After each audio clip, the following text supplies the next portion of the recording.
जो विष्णु भगवान की जय। पौष मास की कृष्ण पक्ष की सफला एकादशी का महात्मा मैं आपको सुना रहा हूं, सुनिए। युधिष्ठिर ने पूछा, स्वामिन, पौष मास के कृष्ण पक्ष में जो एकादशी होती है उसका क्या नाम है, उसकी क्या विधि है तथा उससे किस देवता की पूजा की जाती है, यह बताइए। श्री भगवान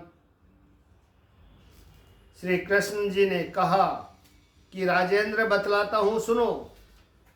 बड़ी बड़ी दक्षिणा वाले यज्ञों से भी मुझे उतना संतोष नहीं होता जितना एकादशी व्रत के अनुष्ठान से होता है। इसीलिए सर्वदा प्रयत्न करके एकादशी का व्रत करना चाहिए। पौष मास के कृष्ण पक्ष में सफला नाम की एकादशी होती है। उस दिन पूर्वोक्त विधान से ही विधि पूर्वक भगवान नारायण की पूजा करनी चाहिए। एकादशी कल्याण करने वाली है, अतः इसका व्रत अवश्य करना उचित है। जैसे नागों में शेषनाग, पक्षियों में गरुड़, देवताओं में श्री विष्णु तथा मनुष्यों में ब्राह्मण श्रेष्ठ है, उसी प्रकार संपूर्ण व्रतों में एकादशी तिथि का व्रत श्रेष्ठ है। राजन, सफला एकादशी को नाम मंत्रों का उच्चारण करके फलों के द्वारा श्री हरि का पूजन करें। नारियल के फल, सुपारी, बिजोरा नींबू, जमीरा नींबू, अनार, सुंदर आंवला, लौंग, बेर तथा विशेषतः आम के फलों से देव देवेश्वर श्री हरि की पूजा करनी चाहिए। इस प्रकार धूप दीप से भी भगवान की अर्चना करें। सफला एकादशी को विशेष रूप से दीप दान करने का विधान है। रात को वैष्णव पुरुषों के साथ जागरण करना चाहिए। जागरण करने वाले को जिस फल की प्राप्ति होती है वह हजारों वर्ष तपस्या करने से भी नहीं मिलता। नृपश्रेष्ठ, अब सफला एकादशी की शुभ कारिणी कथा सुनो। चंपावती नाम से विख्यात एक पुरी है जो कभी राजा महिष्मत की राजधानी थी। राजऋषि महिष्मत के 5 पुत्र थे।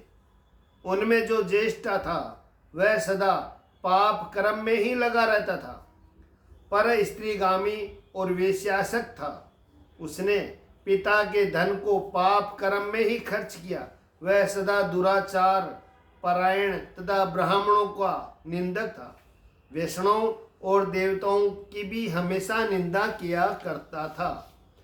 अपने पुत्र को ऐसा पापाचारी देखकर राजा महिष्मत ने राजकुमारों से उसका नाम लुब्बक रख दिया।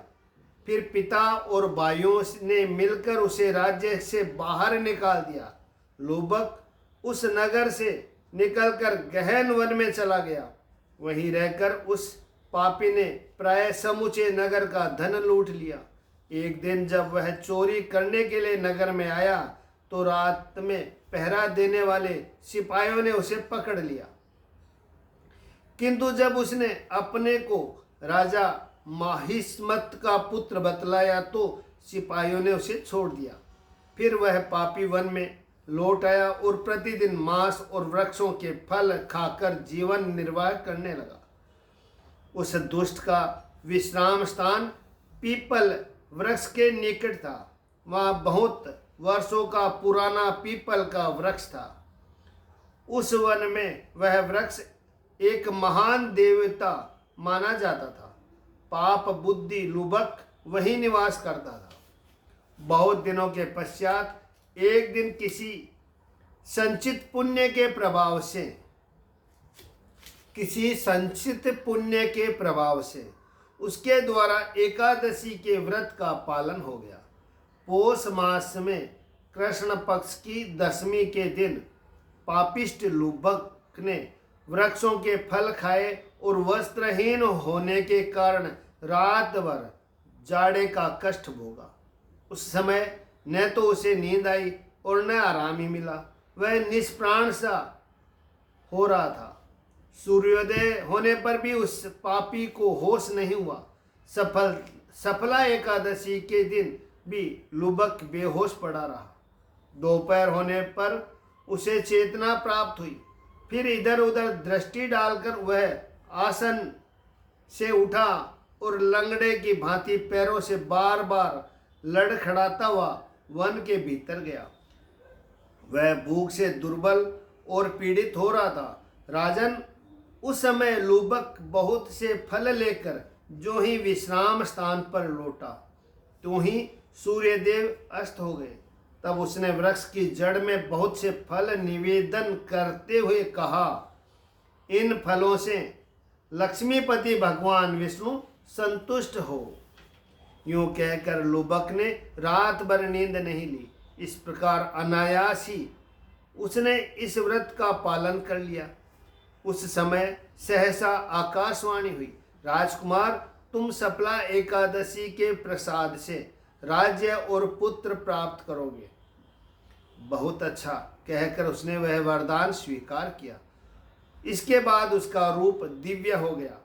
तब से उसकी उत्तम बुद्धि भगवान विष्णु के भजन में लग गई। दिव्य आभूषणों की शोभा से संपन्न होकर उसने एकटक राज्य प्राप्त किया और 15 वर्षों तक वह उसका संचालन करता रहा। उस समय भगवान श्री कृष्ण की कृपा से उसके मनोज्ञ नामक पुत्र उत्पन्न हुआ। जब वह बड़ा हुआ तब लुबक ने तुरंत ही राज्य की ममता छोड़कर उसे पुत्र को सौंप दिया और वह भगवान श्री कृष्ण के समीप चला गया, जहां जाकर मनुष्य कभी शोक में नहीं पड़ता। राजन, इस प्रकार जो सफला एकादशी का उत्तम व्रत करता है वह इस लोक में सुख भोग कर मरने के पश्चात मोक्ष को प्राप्त होता है। संसार में वे मनुष्य धन्य है जो सफला एकादशी के व्रत में लगे रहते हैं। उन्हीं का जन्म सफल है। महाराज, इसकी महिमा को पढ़ने और सुनने और उसके अनुसार आचरण करने से मनुष्य राजसूय यज्ञ का फल पाता है। जो विष्णु भगवान की